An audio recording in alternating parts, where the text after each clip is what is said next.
नमस्कार साथियों, स्वागत है आपका अपने चैनल नितेश पांडे में। नमस्कार साथियों, मैं रोमेश वर्मा आपके अपने YouTube चैनल नितेश पांडे में आप सभी भावी अध्यापक एवं अध्यापकों का एक बार फिर से स्वागत करता हूं। आज आपकी चौथी क्लास शिक्षण अधिगम के सिद्धांत में शिक्षण के सिद्धांत कौन कौन से शिक्षण के सिद्धांत हैं उन सभी का अच्छी तरीके से डिस्कस कराया गया है। जितने भी सिद्धांत शेष हैं उन्हें दूसरे वीडियो में डिस्कस कराया जाएगा। अगर आप वीडियो पर नए हैं तो वीडियो को लाइक करें, शेयर करें और सब्सक्राइब जरूर करें। इसकी पीडीएफ आपको डिस्क्रिप्शन बॉक्स में लिंक दी जाती है, वहां से जाकर के आप डाउनलोड कर सकते हैं। चलिए स्टार्ट करते हैं नेक्स्ट चैप्टर, शिक्षण सिद्धांत, टीचिंग प्रिंसिपल्स। तो इस चैप्टर में देखेंगे कितने प्रकार के शिक्षण के सिद्धांत होते हैं, कौन कौन से वैज्ञानिक ने अपने अपने मत प्रस्तुत किए। तो स्टार्ट करते हैं। शिक्षक और शिक्षार्थी के बीच एक अंतःक्रिया होती है। जो शिक्षक होता है, जो टीचर होता है और जो स्टूडेंट होता है, उसके बीच एक अंतःक्रिया चलती रहती है। और शिक्षक शिक्षण के माध्यम से विद्यार्थी के व्यवहार में परिवर्तन लाने का प्रयास करता है। जो हमारा शिक्षक होता है, जो टीचर होता है, वह शिक्षा के माध्यम से विद्यार्थी के व्यवहार में, नैतिकता में परिवर्तन लाने का प्रयास करता है। शिक्षण एक कला है और शिक्षक एक कलाकार। प्रत्येक कला के कुछ सिद्धांत होते हैं, वही शिक्षक या कलाकार के सिद्धांत बन जाते हैं। इनके कहने का तात्पर्य है कि शिक्षक एक कलाकार होता है जो अपनी कला का प्रदर्शन करता है। कला होती क्या है? शिक्षण। शिक्षण के रूप में अपनी कला का वह प्रदर्शन करता है। तो उस कला के लिए, जो उस कला का प्रदर्शन करने के लिए शिक्षक के कई सारे सिद्धांत बन जाते हैं। उन सभी सिद्धांतों का इसमें डिस्कस कराया जाएगा कि किन किन सिद्धांतों के द्वारा शिक्षण को आसान बनाया जाता, जिससे शिक्षार्थी को समझ में आए। तो देखेंगे इसी प्रकार शिक्षण के भी सिद्धांत होते हैं। इसी प्रकार से शिक्षण के भी सिद्धांत होते हैं। इन सिद्धांतों की सहायता से शिक्षण के उद्देश्यों की प्राप्ति की जाती है। सिद्धांत किसी भी विषय, क्षेत्र या प्रक्रिया के विषय में वैज्ञानिक तरीके से आयोजन करना होता है। वह प्रक्रिया स्पष्ट रूप से सभी के सामने आ सके। वैज्ञानिक तरीके से आयोजित किया जाता है, जिससे जो प्रक्रिया है वह स्पष्ट रूप से सभी को समझ में आ सके। जो शिक्षार्थी बैठा हुआ है उसे आसानी से समझ में आ सके। ऐसा शिक्षण दिया जाता है कि सामने वाला जो बैठा शिक्षार्थी है उसे आसानी से समझ में आ सके। इसीलिए क्या किया गया, शिक्षण के सिद्धांत बनाए गए। ये हमारी डिफिनेशन थी शिक्षण के सिद्धांत समझने के लिए कि शिक्षण के सिद्धांत में होता क्या है। अब आते हैं शिक्षण के जो सामान्य सिद्धांत हैं उन पर डिस्कस करेंगे। पहले तो देखेंगे कि शिक्षण के सामान्य सिद्धांत कौन कौन से हैं। जनरल प्रिंसिपल्स ऑफ टीचिंग कौन कौन से हैं? तो पहला है क्रियाशीलता का सिद्धांत, करके सीखने का सिद्धांत, नाम से ही क्लियर है। Principle of activities, principle of learning by doing. दूसरा क्या है? प्रेरणा का सिद्धांत, प्रिंसिपल ऑफ मोटिवेशन। रुचि का सिद्धांत, प्रिंसिपल ऑफ इंटरेस्ट। चौथा है निश्चित उद्देश्य का सिद्धांत। पांचवा है नियोजन का सिद्धांत, प्रिंसिपल ऑफ प्लानिंग। छठा है चयन का सिद्धांत, प्रिंसिपल ऑफ सिलेक्शन। सातवां है व्यक्तिगत विभिन्नता का सिद्धांत, प्रिंसिपल ऑफ इंडिविजुअल डिफरेंसेस। समझ में? फिर नेक्स्ट क्या है? जनतंत्री प्रणाली का सिद्धांत। नेक्स्ट फिर जीवन से संबंध स्थापित करने का सिद्धांत, आवृत्ति का सिद्धांत, प्रिंसिपल ऑफ फ्रीक्वेंसी। और लास्ट क्या है? निर्माण एवं मनोरंजन का सिद्धांत, विभाजन का सिद्धांत। 12 सिद्धांत, कम से कम 12 से 13 सिद्धांत आपको पढ़ने होंगे। इन सभी सिद्धांतों के बारे में आपको जानना है सिर्फ आपको नोट डाउन नहीं करना है। इसमें जो वैज्ञानिक आपको इसमें बताए जाएंगे कि इनके अकॉर्डिंग ये डिफिनेशन दी गई है, तो आप उसे नोट कर लीजिए। कुछ इंपॉर्टेंट सिद्धांत हैं, उन्हें मैं बता दूंगा, चाहे तो आप उन्हें नोट कर लीजिए या फिर आप अपने माइंड में बिठा लीजिए। वैसे समझ में आपको आसानी से आ जाएगा, देखने में जितना बड़ा है उतना है नहीं, इसलिए आसानी से आपके समझ में आ जाएगा। तो पहला है सिद्धांत क्रियाशीलता का सिद्धांत। पहला सिद्धांत क्या है? क्रियाशीलता का सिद्धांत। उससे पहले अगर आप वीडियो पर नए हैं तो वीडियो को लाइक जरूर करें, शेयर सब्सक्राइब तो कर ही दीजिए। प्रिंसिपल ऑफ एक्टिविटी, कुछ नाम से स्पष्ट है। एक्टिविटी क्रियाशील, करके सीखना, नाम से स्पष्ट है। इसमें जो छात्र होगा, जो शिक्षार्थी होगा, बहुत ही एक्टिव होगा, तो इस नाम से स्पष्ट हो जाना चाहिए। देखेंगे फिर डिफिनेशन क्या कह रही है कि यह शिक्षण एक मूल्यवान सिद्धांत है। यह आपके एग्जाम के लिए बहुत ही ज़्यादा इंपॉर्टेंट है, बहुत ही इंपॉर्टेंट है, इसलिए आप इसको अच्छी तरीके से पढ़िएगा। यह शिक्षण का एक मूल्यवान सिद्धांत है। इस सिद्धांत के अनुसार सीखने के लिए छात्र का क्रियाशील होना अति आवश्यक है। अभी हमने बताया इसका नाम क्या है, क्रियाशीलता का सिद्धांत, तो इसलिए छात्र का क्रियाशील होना अति आवश्यक है। समझ में आया? अब क्रियाशीलता जो होती है वह दो प्रकार की होती है। भाई क्रियाशील छात्र में क्रियाशील होगी तो क्रियाशीलता एक शारीरिक होगी और एक मानसिक होगी। एक तो शारीरिक, शरीर से संबंधित क्रियाशीलता वो करेगा, और दूसरी मानसिक, दिमाग से क्रियाशीलता करेगा। अब ये इंपॉर्टेंट है, फ्रॉवेल जी ने कहा था, इनका कथन क्या है कि बालक क्रिया के द्वारा ही कार्य सीखता है, अतः जहां तक संभव हो सके उसे करके सीखने का अवसर दिया जाना चाहिए। थोड़ा सा गला खराब है, थोड़ा सा मैनेज करिए आप सभी लोग। बालक क्रिया के द्वारा ही कार्य सीखता है, अतः जहां तक संभव हो सके उसे करके सीखने का अवसर दिया जाना चाहिए। हमेशा ये चीज याद रखनी चाहिए कि बालक को हमेशा करके सीखने का अवसर प्रदान करना चाहिए। कोई भी कार्य है तो वह करेगा तभी उसे सीखेगा। इसीलिए मैं बार बार कहता हूं, अगर आप लिखेंगे, अपनी नोटबुक में आप लिखेंगे तो आपको याद हो जाएगा। अगर आप नहीं लिखेंगे, सिर्फ सुनेंगे, तो थोड़ी देर के लिए, कुछ पल के लिए, कुछ सेकंडों के लिए वो आपके माइंड में रहेगा, उसके बाद वो निकल जाएगा। इसलिए अगर आप नोट करेंगे तो आपको परमानेंट याद रहेगा। फ्रावेल जी ने क्या कहा था क्रियाशीलता के सिद्धांत में कि बालक क्रिया के द्वारा ही कार्य सीखता है, अतः जहां तक संभव हो सके उसे करके सीखने का अवसर दिया जाना चाहिए।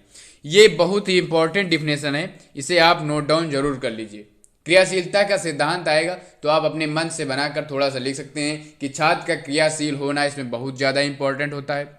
और इसमें क्रियाशीलता दो प्रकार से होती है छात्र में, एक तो मानसिक और एक शारीरिक। फिर आप ये डिफिनेशन लिख दीजिए कि फ्रॉवेल जी ने कहा था कि बालक क्रिया के द्वारा ही कार्य सीखता है, अतः जहां तक संभव हो सके उसे करके सीखने का अवसर दिया जाना चाहिए। इतना आप लिख सकते हैं क्रियाशीलता का सिद्धांत में। अगर आप और ज़्यादा लिखना चाहते हैं तो थोड़ा सा और लिख दीजिए कि शारीरिक क्रियाशीलता के लिए अंतर्गत छात्रों को कर्मेंद्रियों की क्रियाशीलता का शिक्षण दिया जाना चाहिए। अब शारीरिक आता है तो शारीरिक में कर्मेंद्रियों की क्रियाशीलता का शिक्षण दिया जाना चाहिए, और मानसिक क्रियाशीलता में ज्ञानेंद्रियों का शिक्षण दिया जाना चाहिए। याद रखेंगे, शारीरिक में कर्मेंद्रियों पर फोकस है, उस पर क्रियाशीलता पर शिक्षण दिया जाना चाहिए, और ज्ञानेंद्रियों में, मानसिक में ज्ञानेंद्रियों का शिक्षण दिया जाना चाहिए। 5 है ज्ञानेंद्रियां आपकी, तो उस पर शिक्षण दिया जाना चाहिए। मनोविज्ञान के अनुसार प्रत्येक छात्र अपने स्वभाव से ही क्रियाशील होता है। बंदर बालक एक स्वभाव, इसलिए जो छात्र होता है वह बंदर के समान होता है। जो छोटा बच्चा होता है वह बंदर के समान होता है, एक्टिव रहता है, स्वभाव से क्रियाशील होता है, अतः क्रियाशीलता उसकी प्रकृति के अनुरूप होती है। यहां तक समझ में आया आप सभी को? आपको इसमें लिखना क्या है कितना आपको याद रखना है, इतनी बड़ी थ्योरी आप समझ लीजिए, उसके बाद आप अपने मन से लिख सकते हैं। एक तो यह लिखेंगे फ्रॉवेल की डिफिनेशन, इन्होंने क्या बताया ये आप याद रखेंगे। उसके बाद एक्टिव बच्चा एक्टिव रहता है, क्रियाशील रहता है, क्रियाशीलता के सिद्धांत में करके सीखने पर महत्व दिया गया है, और शारीरिक क्रियाशीलता में कर्मेंद्रियों की क्रियाशीलता पर, और मानसिक में ज्ञानेंद्रियों, मानसिक में ज्ञानेंद्रिय, आपकी ज्ञानेंद्रियां होती है मानसिक क्रियाशीलता के अंतर्गत आती। अब इसका प्रयोग सभी कक्षाओं के सभी विषयों में, विद्यालय के विभिन्न कार्यक्रमों में जैसे विद्यालय परिषद, वाद विवाद प्रतियोगिता और विभिन्न सभाओं, समितियों, गोष्ठियों, क्लबों एवं खेलकूद आदि में करना चाहिए। इन सभी में बच्चे क्रियाशील दिखते हैं, एक्टिव दिखते हैं। आपको याद रखना चाहिए एक्टिव कहाँ बच्चा रहता है, इन सभी चीजों में एक्टिव रहता है। इससे छात्रों में क्या होता है, प्रशासनिक आदतों का विकास होगा, उन्हें समाज सेवा का पर्याप्त एवं उचित प्रशिक्षण मिलेगा। तो क्रियाशीलता का सिद्धांत आप सभी को समझ में आया होगा। सबसे पहले आपको क्रियाशीलता के सिद्धांत में लिखना है, बहुत ही इंपॉर्टेंट सिद्धांत है।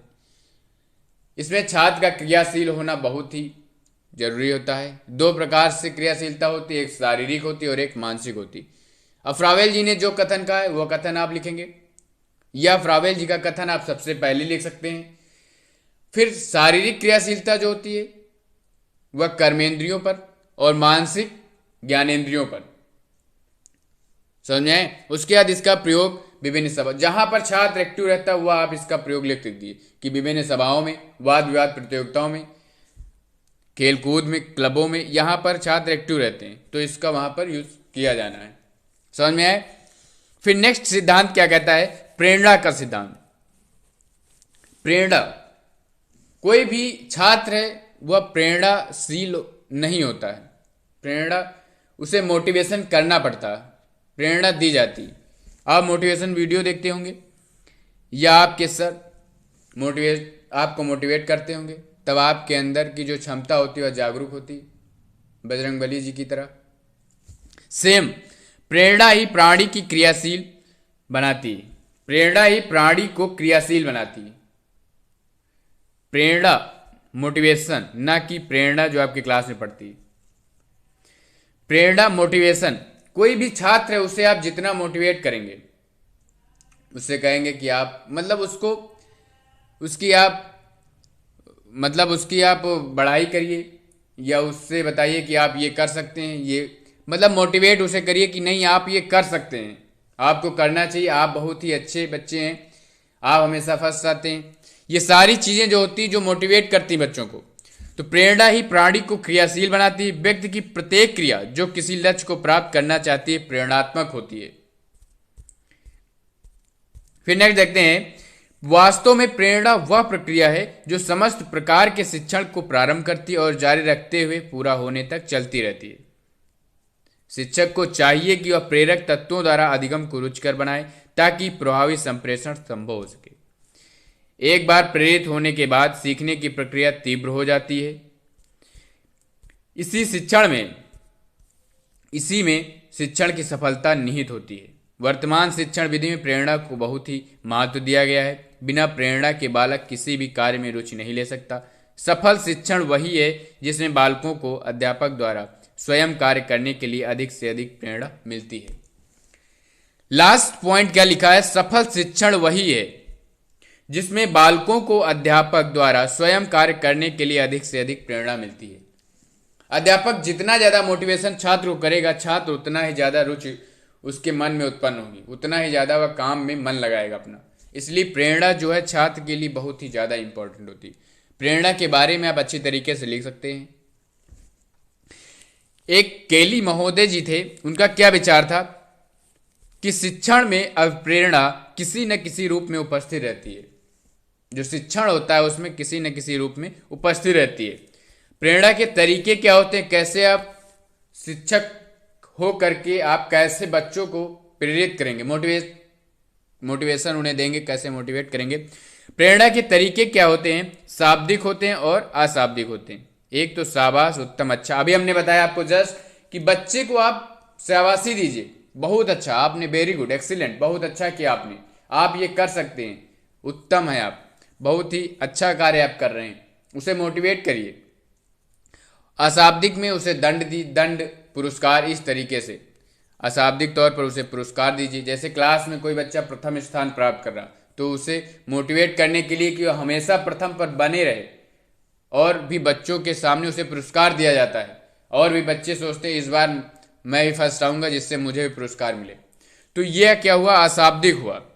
शाब्दिक क्या हुआ, क्लास में कोई बच्चे ने किसी आंसर का जवाब दे दिया, तो बच्चे को जब सर ने बोलेंगे शाबाश, बहुत ही अच्छा आपने आंसर दिया, सभी बच्चों को प्रयास करना चाहिए, तो वह उसकी वहां पर उसे मोटिवेट किया गया, वह हर बार आंसर देने का प्रयास करेगा और मन लगा करके पढ़ाई में बहुत ज्यादा मन लगाएगा। तो प्रेरणा आपको समझ में आ गई होगी, प्रेरणा होती क्या है। मोटिवेट करना, सिंपल सा आप याद रखें, किसी भी बच्चे को मोटिवेट करना। केली महोदय जी ने जो बताया है वो आप याद रखेंगे डेफिनेशन, बाकी आप थ्योरी जितनी भी है आसानी से लिख सकते हैं कि प्रेरणा होती क्या है। समझ में आए। फिर नेक्स्ट आता है रुचि का सिद्धांत। रुचि का सिद्धांत, प्रिंसिपल ऑफ इंटरेस्ट, इंटरेस्ट लेना, किसी भी चीज में इंटरेस्ट लेना या रुचि उत्पन्न करना। आसानी है, आसानी से आप इसे पढ़ लेंगे, बहुत ही ईजी है, रुचि से आप आसानी से आपके माइंड में बैठ जाएगा। बालक जिन कार्यों में रुचि जागृत हो जाती है, बालक की जिन कार्यों में रुचि जागृत हो जाती है वह उसे अधिक ध्यान से करने का प्रयास करता है और उस कार्य को पूरा करने के लिए संपूर्ण शक्ति, कौशल और योग्यता के साथ प्रतिभा करना चाहता है। कोई भी बालक है, कोई भी कार्य आपने उसे दिया, अगर वह उसमें रुचि उत्पन्न करके इंटरेस्ट उसमें उसके कार्य में हो रहा है, तो वह उस कार्य को बहुत ही अच्छी तरीके से संपन्न करेगा, कौशल और योग्यता के साथ बहुत ही मेहनत करके वह कार्य करेगा। तो आप आसानी से लिख सकते हैं कि रुचि का सिद्धांत क्या होता है। इसमें एक वैज्ञानिक थे पिंसेट, इन्होंने क्या कहा था अपनी पुस्तक में the principle of teaching method, उसमें इन्होंने बताया था जब तक छात्रों में सक्रिय रुचि जागृत नहीं होगी तब तक शिक्षक का सर्वोत्तम कार्य नहीं होगा। बिल्कुल सही बताया इन्होंने कि जब तक, मान लीजिए आप क्लास में पढ़ा रहे हैं, अगर सारे बच्चे आपके जो आप पढ़ा रहे हैं उसमें रुचि नहीं उत्पन्न कर रहे हैं, नहीं रुचि ले रहे हैं, इंटरेस्ट नहीं ले रहे हैं, तो आपके पढ़ाने का कोई मतलब नहीं। इसलिए बच्चा अगर रुचि ले रहा है तभी आप अच्छे शिक्षक माने जाएंगे, चाहे आप जितना अच्छा पढ़ा दीजिए, चाहे जितना अच्छा पढ़ा दीजिए, अगर बच्चा इंटरेस्ट नहीं ले रहा है तो आप अच्छे शिक्षक नहीं हुए। पिंसेट जी ने अपनी पुस्तक थी the principle of teaching method, बहुत ही इंपॉर्टेंट पुस्तक है, इसे आप याद रखिएगा, आपके लिए टेट सीटेट किसी भी एग्जाम में पूछी जा सकती, पूछी भी गई है एक बार। इन्होंने कहा था जब तक छात्रों में सक्रिय रुचि जागृत नहीं होगी तब तक शिक्षक सर्वोत्तम कार्य शिक्षक का नहीं होगा।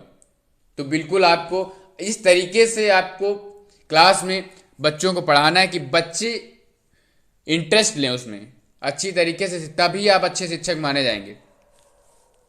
ये सारी चीजें इसलिए पढ़ाई जाती हैं क्योंकि आप शिक्षक बनने जा रहे हैं, तो किस तरीके से क्या कहां पर यूज करना है सारी चीजें आपको बताई जाती हैं। फिर नेक्स्ट क्या है, निश्चित उद्देश्य का सिद्धांत। निश्चित उद्देश्य, एक निश्चित उद्देश्य होना चाहिए, प्रत्येक कार्य अपने उद्देश्य के साथ ही पूरा होता है, अतः पाठ योजना का कोई निश्चित उद्देश्य होना चाहिए। यदि शिक्षक पाठ के उद्देश्य को लेकर निश्चित नहीं है तब वह अपने प्रशिक्षण को प्रभावी रूप से स्पष्ट, रोचक और प्रभावशाली नहीं बना पाएगा। अभी हमने बताया कि अगर शिक्षक है उसका एक निश्चित उद्देश्य नहीं है, उसका निश्चित उद्देश्य नहीं कि हाँ कौन सा पाठ पढ़ाना है, कितना पढ़ाना है, क्या मैटर पढ़ाना है, ये सारा अगर उसके माइंड में निश्चित पहले से सेट नहीं है तो वह प्रभावी रूप से बच्चों को नहीं पढ़ा सकता। तो आपका शिक्षक का एक निश्चित उद्देश्य होना चाहिए कि हाँ क्या पढ़ाना है, क्या नहीं पढ़ाना है, एक लेवल होना चाहिए। एक वैज्ञानिक थे रायबर्न एवं फोर्ज के अनुसार, इन्होंने क्या बताया, हमें प्रत्येक पाठ का लक्ष्य जानना चाहिए क्योंकि उसका प्रत्येक भाग और उसमें हम और हमारे विचार जो कुछ करते हैं वह सब उस उद्देश्य पर निर्भर करता है। एक पाठ जो होता है, पाठ होता है, उसका एक लक्ष्य होना चाहिए, लक्ष्य जानना चाहिए कि इस पाठ में कितना क्या उद्देश्य है, इस पाठ का क्या इसका लक्ष्य है, उसका प्रत्येक भाग के बारे में जानना चाहिए, तब सारे बच्चे जो हैं उस पर अपना उद्देश्य बना सकते हैं, उसमें इंटरेस्ट ले सकते हैं। इसीलिए ऐसा शिक्षण आपको क्लास में देना चाहिए, ऐसी शिक्षा देनी चाहिए। एक निश्चित उद्देश्य के साथ आपको क्लास में पढ़ाना चाहिए, एक शिक्षक का दायित्व बनता है। तो निश्चित उद्देश्य का सिद्धांत आपको समझ में आ गया होगा आसानी से कि एक निश्चित उद्देश्य होना चाहिए। अगर निश्चित उद्देश्य नहीं है तो प्रभावी रूप से स्पष्ट और रोचक प्रभावशाली शिक्षक शिक्षण को नहीं बना सकता। तो आपको याद रखना है, जितने वैज्ञानिक आपको दिख रहे हैं उन्हें आप जरूर नोट कर लीजिए। अगर ये वैज्ञानिक की डिफिनेशन सबसे पहले आपने लिख दी, निश्चित उद्देश्य का सिद्धांत हेडिंग डाली आपने, इसके नीचे लिख दिया कि रायबर्न एवं फोर्ज के अनुसार। तो आपका एग्जाम में जो लिखना होगा रायबर्न एवं फोर्ज के अनुसार, एग्जामिनर आपका सिर्फ यही देखेगा हेडिंग, उसके बाद थ्योरी कुछ भी लिखें कोई जरूरत नहीं। सिर्फ वैज्ञानिक आप लिख देंगे, आपको नंबर पूरा मिल जाएगा। इसलिए वैज्ञानिक लगभग याद रखिए, हर एक वैज्ञानिक मैं कहता हूं बार बार कि नोट जरूर कर लीजिए। फिर नेक्स्ट क्या है, नियोजन का सिद्धांत, प्रिंसिपल ऑफ प्लानिंग। प्लानिंग होनी चाहिए। कोई भी चीज है, पहले से कुछ भी प्लान नहीं होगा तो आप नहीं कर सकते, इसलिए पहले से प्लानिंग एक बनाकर चलनी पड़ती है, चाहे वो लाइफ में हो, चाहे शिक्षक में हो, चाहे शिक्षक हो, चाहे क्लास में, कुछ भी कहीं भी हो, प्लानिंग जरूर होनी चाहिए। कुशल शिक्षण का आधार नियोजन होता है। एक अच्छा शिक्षण तभी होगा जब उसका कोई प्लानिंग होगा, उसका कोई नियोजन होगा। किसी पाठ को पढ़ाने से पहले शिक्षक को यह निश्चित कर लेना चाहिए कि उसे क्या पढ़ाना है, किस विधि को अपनाना है और किस प्रकार कक्षा में आने वाली समस्याओं का निराकरण करना है। अभी हमने बताया कि पहले प्लानिंग कर लेनी चाहिए, तब इस शिक्षण जो होगा वह बहुत ही प्रभावी होगा। एक वैज्ञानिक थे, उन्होंने क्या बताया, योकन एवं सिम्पसन के शब्दों में उन्होंने बताया, नियोजन अपव्यय को रोकता है, वह शिक्षक को व्यवस्थित एवं क्रमबद्ध होने में सहायता करता है। समझ में? फिर नेक्स्ट क्या है, चयन का सिद्धांत, प्रिंसिपल ऑफ सिलेक्शन। क्या चीज आप सिलेक्ट कर रहे हैं, कौन सी अच्छी चीज सिलेक्ट कर रहे हैं, कौन सी बुरी चीज सिलेक्ट है। जिस तरीके से आप मैटर, जैसे मैं आपको पढ़ा रहा हूं, मैं अगर यहां पर कुछ भी ला करके नोट डाउन करके आपको पढ़ा दूं, उससे कोई मतलब नहीं। मैं वही कंटेंट उठाता हूं जो आपके लिए बहुत ही ज्यादा इंपॉर्टेंट है, जो आपके एग्जाम में पूछा गया है, जो बहुत ही ज्यादा इंपॉर्टेंट है, वही उठाकर रखना, वही सिलेक्शन कहलाता है। कि चयन जितना भी अच्छा होगा उतनी ही अच्छी शिक्षण पद्धति होगी, उतना ही बच्चा इंटरेस्ट उसमें लेगा। तो चयन बहुत ही इंपॉर्टेंट होता है कि आप क्या चीज चुन रहे हैं, कौन सा मैटर चुन रहे हैं, वह एग्जाम में पूछा जाएगा या नहीं पूछा जाएगा, उस पर निर्भर करता है। इसलिए चयन जो होना चाहिए आपका बहुत ही अच्छा होना चाहिए। वर्तमान समय में प्रत्येक विषय में ज्ञान की मात्रा इतनी अधिक हो गई है कि किसी व्यक्ति के लिए यह संभव नहीं कि वह विषय के सभी पक्षों को गहराई से अध्ययन कर सके। आपकी मोटी बुक है, बाल विकास की बुक मोटी है, लेकिन भाई जो नोट्स आपको दे रहा हूं वह बहुत ही सटीक और बहुत ही इंपॉर्टेंट है, जो आपके एग्जाम के लिए बहुत ही ज्यादा इंपॉर्टेंट है, जो बार बार आपके एग्जाम में पूछे गए हैं, उसे ही कहते हैं चयन। चयन अच्छा होगा तभी शिक्षण अच्छा होगा। अतः छात्रों की मानसिक परिपक्वता, निर्धारित उद्देश्य, शिक्षक कुशलता, समयावधि तथा साधन सुविधाओं को ध्यान में रखकर विषय वस्तु का चयन करना चाहिए। इन्होंने क्या कहा, समयावधि। मैं आपको पढ़ा रहा हूं, मुझे पता है कि आपके एग्जाम कब होने हैं, कब उम्मीद है आपके एग्जाम होने की, उसी के अकॉर्डिंग मैं नोट्स दे रहा हूं कि आपका नोट्स भी कंप्लीट हो और आपके 90+ नंबर भी आए। 90 एवब नंबर आपको लाने ही लाने, 90% तो लाने ही लाने। यह आपका 50 नंबर का पेपर होता है, इसमें अगर आप अच्छी तरीके से मेहनत करेंगे तो 40+ या 45+ नंबर आपके कहीं नहीं गए, 40 से 45 नंबर आपके कहीं नहीं गए। जिस तरीके से मैं पढ़ा रहा हूं उस तरीके से आप पढ़ते जाइए, नोट डाउन करते जाइए, आपके नंबर कहीं नहीं गए, दोनों ही सब्जेक्ट में। बस आप दिमाग खोल करके वीडियो को देखिए। अभी हमने बताया ना कि सिलेक्शन बहुत ही इंपॉर्टेंट होता है, चयन करना। एग्जाम होते हैं, कई सारे बड़े बड़े एग्जाम होते हैं, तो उसमें सिलेक्ट करने के लिए कई सारे एग्जाम कराए जाते हैं, तब चयन किया जाता है।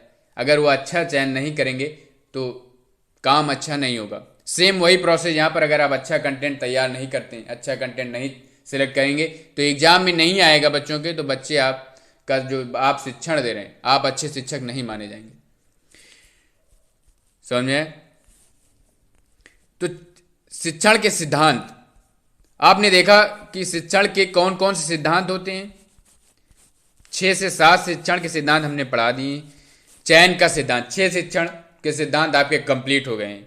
उम्मीद करता हूं कि आप सभी को शिक्षण के सिद्धांत आसानी से समझ में आ गए होंगे। सिर्फ शिक्षण के सिद्धांत देखने में जितने बड़े लग रहे हैं उतने हैं नहीं, नाम से स्पष्ट है। जितने वैज्ञानिक हैं उन्हें आप अच्छे तरीके से याद कर लीजिए, उसके बाद आप सिर्फ केवल समझ लीजिए। क्रियाशीलता का सिद्धांत है करके सीखने का सिद्धांत।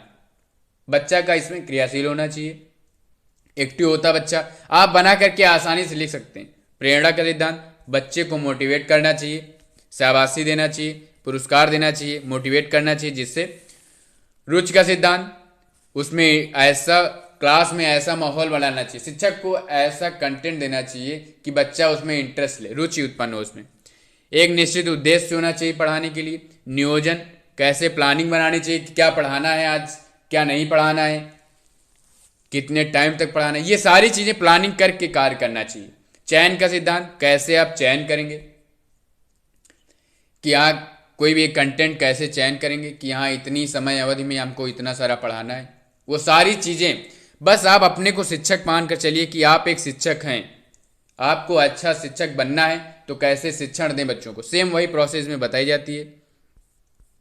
उम्मीद करता हूं आप सभी को अच्छी तरीके से समझ में आई होगी। इसमें से आपको सबसे ज़्यादा इंपॉर्टेंट क्या है, सामान्य सिद्धांत जो दिए गए हैं, 6 सिद्धांत, जो शुरुआत के 6 सिद्धांत मैंने पढ़ाए हैं, इन पर आप ज़्यादा फोकस करिए, अच्छी तरीके से समझिए। जितने भी वैज्ञानिक हैं उनको नोट डाउन करिए और इनको माइंड में सेट कर लीजिए। ये आपके एग्जाम में पूछे जा सकते हैं, 1 नंबर में भी 2 नंबर में भी पूछे जा सकते हैं, तो इसलिए बहुत ही अच्छी तरीके से इनको पढ़ लीजिए। उम्मीद करता हूँ आप सभी को वीडियो पसंद आई होगी, तो वीडियो को लाइक करें, शेयर करें और सब्सक्राइब जरूर करें। फिर मिलेंगे इसका सेकंड पार्ट, तब तक के लिए धन्यवाद।